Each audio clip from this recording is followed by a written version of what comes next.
Following our last federal election, which saw the Liberals return to government with another minority, voices have been rising about a more fair and equitable form of elections to best represent all voters. Does Canada need electoral reform right now? Hello and welcome to the Unpublished TV. I'm Ed Hand. We're coming to you from a remote location and practicing physical distancing to enhance safety. In 2015, then Liberal leader Justin Trudeau said if he won that election, it would be the last vote with the first past the post system. Well, we've had two elections since that claim, and both were first past the post. When you look at the numbers from the last election, Trudeau won with the support of just 20% of voters, 1 in 5. Not exactly a rousing endorsement.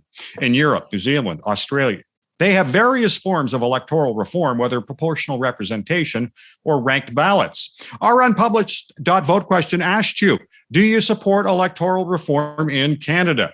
89.3% said yes, 6.2% said no, and 4.4% were unsure. However you're watching and listening to our show, whether through our social media channels on Facebook, podcast channels, iTunes, Google Play, Spotify, iHeartRadio, and more. I'd like to remind you, you can still cast your vote on this topic at Unpublished.vote and email your MP to tell them why.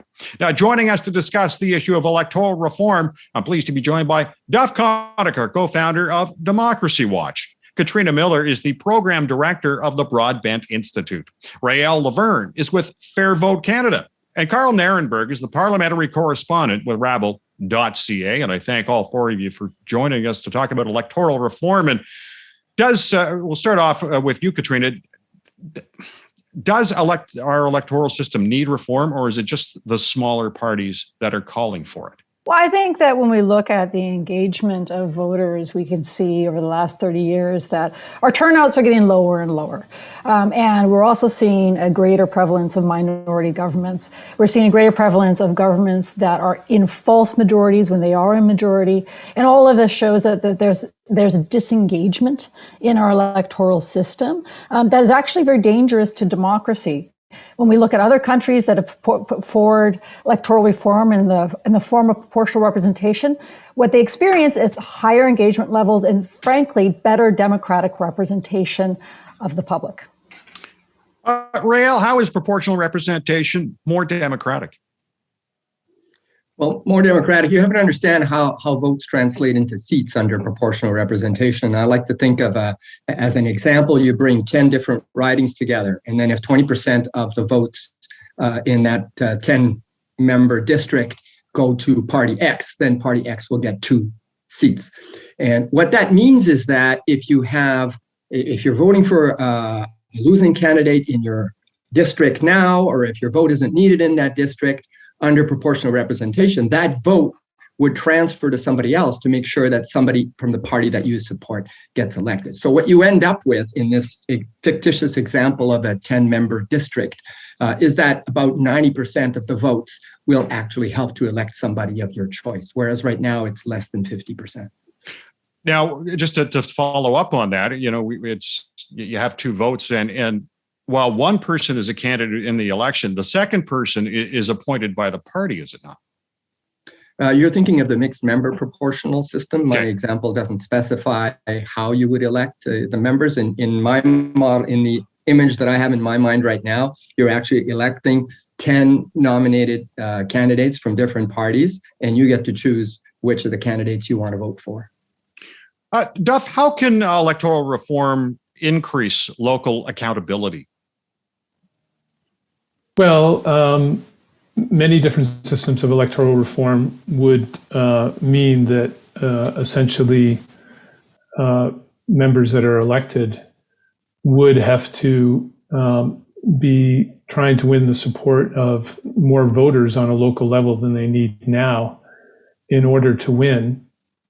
But the overall issue, I think, really with electoral reform, not just voting system reform in terms of changing how votes are counted, but other reforms as well, is that especially with changing how votes are counted, there's just a strategic and tactical barriers that are very difficult to overcome. And it's easier to win some other changes that are also needed, which is, for example, an honesty in politics law, so that misleaders who bait voters with false promises in order to win more seats in our first past the post system are penalized. And also we should have a right to vote, none of the above.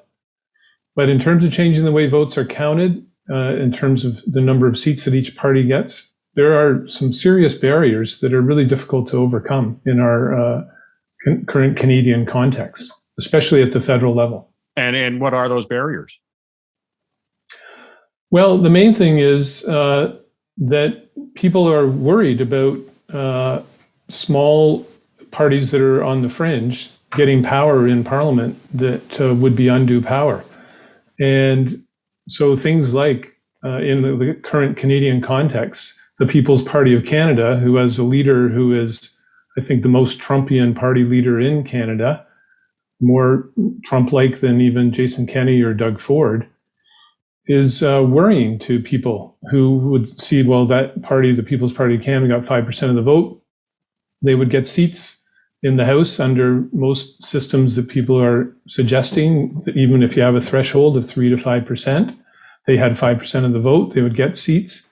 A threshold may not even be legal or constitutional, could be challenged by a small party, and based on past case law, I think the Supreme Court would actually rule that you can't have a threshold, that if someone votes for a party and you have a proportional system, that party should get seats. Of course, the party would have to get a percentage of the vote that would allow it to have a right to even one seat. And those kind of things are worrying to a lot of voters. And those are tactical and strategic barriers for electoral reform advocates to overcome. Whereas a vote for none of the above, an honesty in politics law, and other reforms to government, democratic reforms like requiring ethics and requiring transparency and waste prevention, those don't have those same kind of downsides that worry people. They would make for better government, because government would be honest, ethical, transparent, and waste preventing more so than now.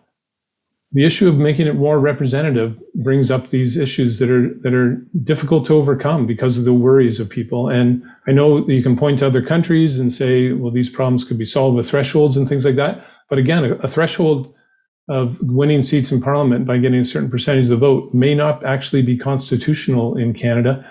It's something Democracy Watch has called for a long time, which is that that question should be referred to the Supreme Court.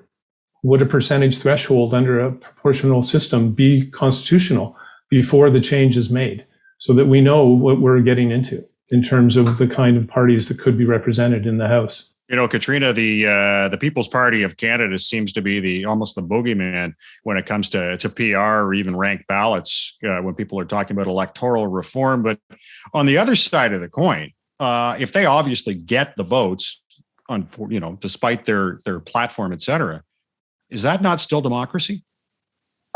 Yeah, it is. And I mean, I think that the evidence of what happens in other proportional representation systems about whether or not there's a takeover of extremist parties, the evidence shows that, in fact, that's not what happens in these systems, because these systems encourage, in fact, demand negotiation and collaboration amongst many parties. Those extremists actually tend to be somewhat more marginalized in these systems. So, you know, even if they do get a couple of seats, they actually don't get anywhere close to a balance of power. And we also have to remember that our current system and many first past the post systems have, in fact, put, you know, what might be considered an extremist in place. Bernier almost won the conservative leadership.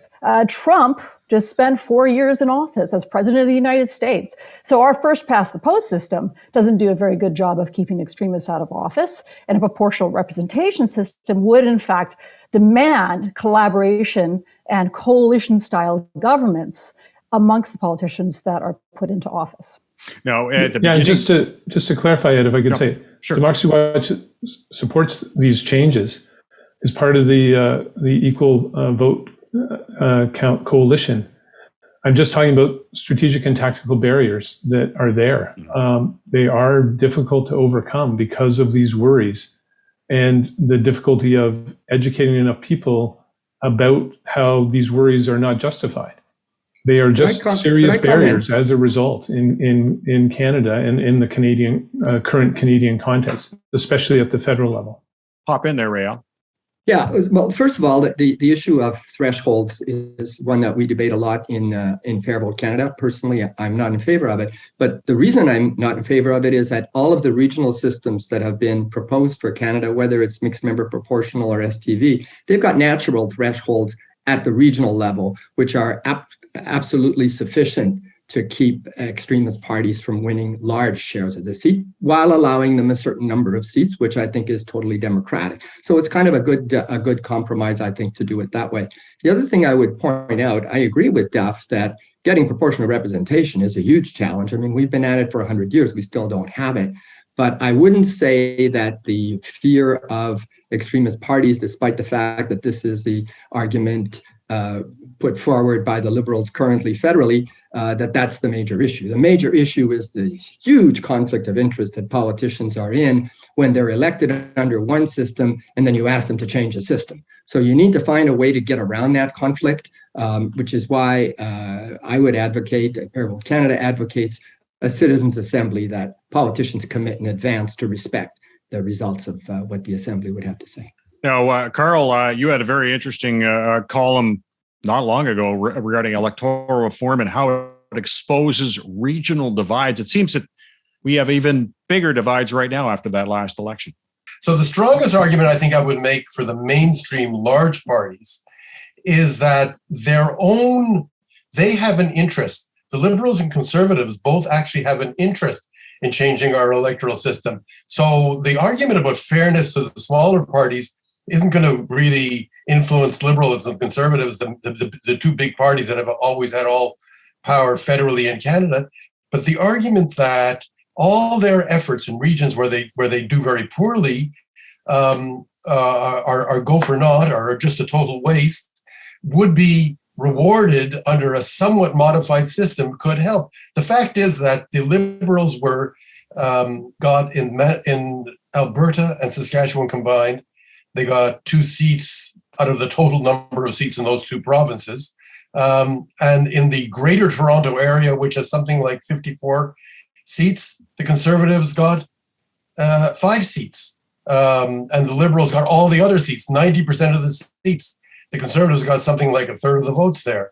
And they got altogether 5 seats, a far, far lower percentage, and none in the actual city of Toronto. And of course, the NDP was completely shut out. But we won't preach here in favor of the NDP because the mainstream parties don't care what happens to the NDP. We should say that what happens is that the parties become, by force of the system, too regionally focused. And the one party that makes out like a bandit in our system is the party that's exclusively regional, the Bloc Québécois. A party committed to splitting the country in two, committing to the separation of Quebec from Canada, that says that it cares nothing about the rest of Canada. Its only reason to be in Parliament is to act as a voice for the Quebec government and to promote exclusively the interests of one province. I love Quebec. I come from Quebec. I speak French fluently, but that sort of party sure should have its place in Parliament, but it has an exaggerated place in Parliament. And I'm sure both the Liberals and Conservatives actually would rather have more NDP members than Bloc members, because the NDP is a national party that plays ball, that has the national interest at heart. But our system disproportionately rewards those people because they concentrate geographically. Our system favors rocks and trees and geography over people and over a broad distribution. Let me just say one thing quickly. The Germans had to reinvent their democratic system after World War II, and they thought hard about it. And Germans have explained it to me that one reason they adopted the half and half system, half our system and half proportional, was that had they not, even in the old West Germany, never mind the new part that they incorporated later on, the Social Democrats, the party, the moderate left, would have been 100% in northern Germany along the North Sea, in the area that happens to be more Protestant. The Christian Democrats would have been in the more Catholic part of the country, 100% in the south. Neither party would have any seats in the other territory. The country would be then divided north-south, a northern party and a southern party. And the other two main parties of the time, the first one following the war of the World War II, which they call the Free Democrats, which is a moderate right-of-center free enterprise party, would have been squeezed out completely. And then when the Greens emerged on the scene, one of the greatest post-war leaders of Germany was Joschka Fischer, the foreign minister in a Green Social Democrat coalition. The Greens would never get a seat had they had no proportional lists. So Germany, we always talk about, people I know, my friends talk about, Israel and all those parties and unstable. Germany is a model of a stable democracy. They never have got governments falling. They never have minority governments falling and having constant elections. We are less stable than Germany. Germany has a government coalition that lasts for the full term of the coalition. It always does, invariably. And they have succeeded in getting representation for the major parties throughout the country. Now, they do have the AFD, which is more than a handful of seats. It's 10%. They did rather well, but they are managing to control them and managing to deal with them. And maybe better to deal with them inside the Bundestag and Parliament than having them out in the street. They force them to be less violent and less crazy and more respectable because they want to be part of the parliamentary system. So it is an awkward situation because you do have, since the incorporation of East Germany, an anti-immigrant sector of the population, people who are attracted by that kind of ideology, and the AFD does well in that part of the country. By the way, the AFD would be in anyway. That's called Alternative for Germany. The AFD, they would have gotten in anyway because they managed to win regional seats, so they would have gotten elected nonetheless. But I think that a situation where we have whole parts of the country painted one color, we have all of Saskatchewan entirely the same, all of Newfoundland save one seat, entirely the same party, all of PEI save one seat, entirely the same party, all of the huge area of Toronto, Greater Toronto, has more seats than any province aside from Ontario and Quebec. And in the Greater Toronto area, you get 5 seats, 5 miserable seats for the Conservatives, 0 for the NDP. That is the problem. That is the dysfunction, and that could create it already creates a parliament where conversation is too based not on interests and policy and good of the country, but on regional interests. We already have that problem in our parliament, and it could get worse. I mean, I'm old enough to remember when the Bloc Québécois managed to slip in as the official opposition. They ran seats in one province, and they were the official opposition. There's something wrong with the system that gives the Bloc Québécois the role of the official opposition. Yeah. And that's what's fatally flawed about our system. Katrina, proportional representation can be complex. Obviously, it's different than what most people have had here. We've had the lowest voter turnout in the last election. And if people can't figure out or be engaged with what we have now, what's to say that PR is going to engage them more? Because it's going to mean more thinking. And I hate to say it, but people, when it comes to politics, it just seems people are lazy about it these days. Yeah. So what some people will assume is laziness, I actually assume is disenchantment with politics. Disenchantment because their interactions with it haven't actually elicited much result for them. Most voters walk away not seeing their vote matter, seeing their vote, as Rial pointed out, literally wasted, not seeing the people in office represent them, represent their own lives and the way that they live their lives, or represent their interests. And so when that's the case, you do get more and more people disenchanted. It's not that people are lazy. It's not that people don't want to read and understand a ballot and how it works and can't understand a more complicated ballot. It's that they don't understand that this process is actually going to have any real impact for them. This is why when proportional representation systems are put in place, you actually do see higher voter engagement and turnout by 5 or 10% in many systems. You also see greater inclusion of people who are racialized or otherwise marginalized in society. A greater proportion of those elected and who sit in parliaments are women. And so we see overall a better representative government come from proportional representation systems. And with better representative governments, you're going to get better engagement, not just in the election itself, but in all aspects of governing. Those people who feel that they have political representatives that actually represent them are more likely to talk to those representatives about their concerns, to call them up, ask them for solutions. Right now, a lot of people look at the political representatives and see them as a bunch of people who largely represent an elite class of folks, whether that be corporate interests, whether that be special interests, whether that be a certain geography, to Carl's point, whether that be a certain demographic. We see government as a place where special interests rule instead of overall inclusive public interest. And that's where disengagement lies. I think we can walk people through, and I don't think it's going to happen tomorrow. I don't think it's going to happen within this government.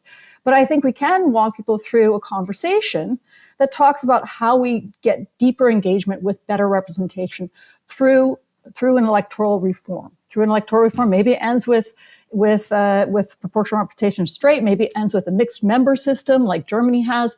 Whatever it be, we need to have that conversation, because what's clear and what's been pointed out here is that our voter engagement, our turnouts are falling. We're getting more and more minority governments. We've gotten a third of our minority governments in the history of our government in the last 20 years.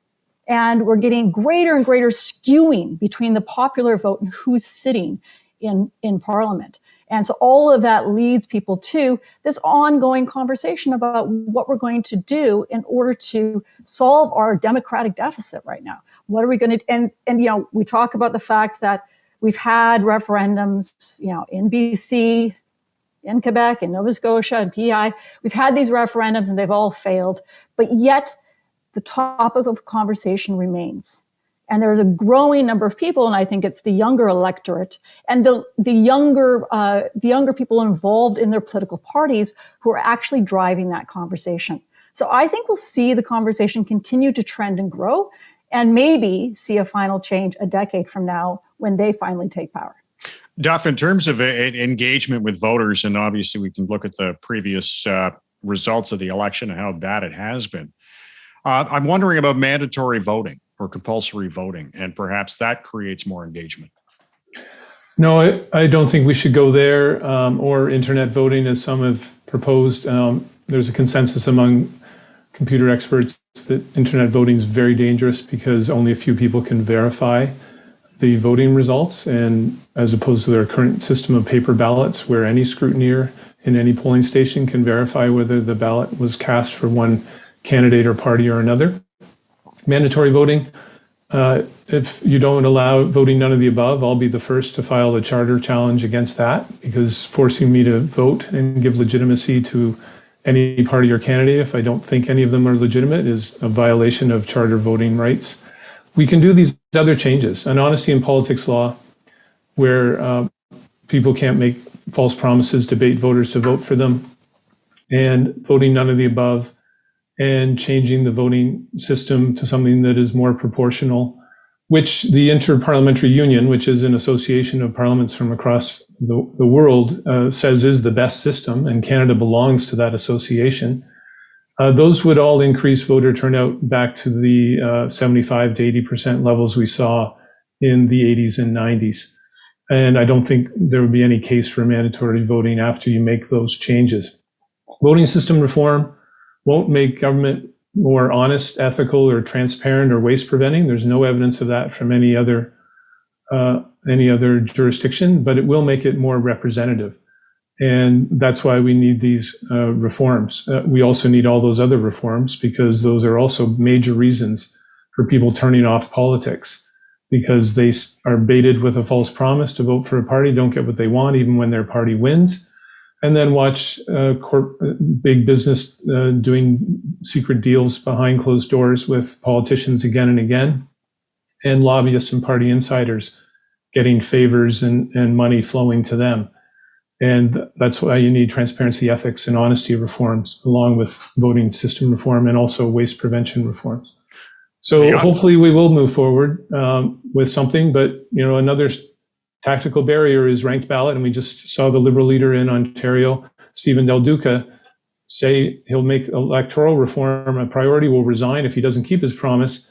But he's putting out ranked ballot, which favors his party, the Liberals, as the system. And a lot of experts will say, well, that's an improvement, and he'll hide behind that and move forward with a reform that really helps his party. So it is another tactical barrier and strategic barrier to getting a proportional system that would more fairly represent voters' intentions and wishes across the board.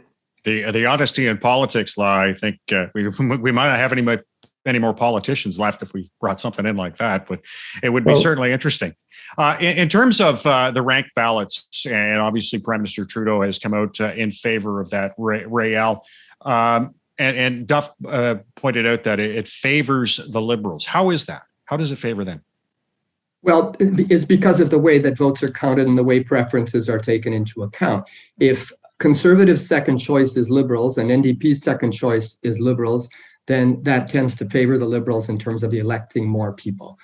So one could imagine a situation where the Liberals really strongly sweep the seat count, despite being the first preference of only a third of the electorate. So the system, and there have been a lot of simulations that tend to show that the Liberals would be the main benefactor, Conservative Party would be the main loser. And I think the fact that it is so strongly that favors one party so much more than the others is one reason why this is not as threatening as it might otherwise be, because if there's no social consensus for a change, I don't think it's going to be lasting, or that it's going to take place. So the Liberals can talk about ranked ballots all they want. I don't think it's going to happen.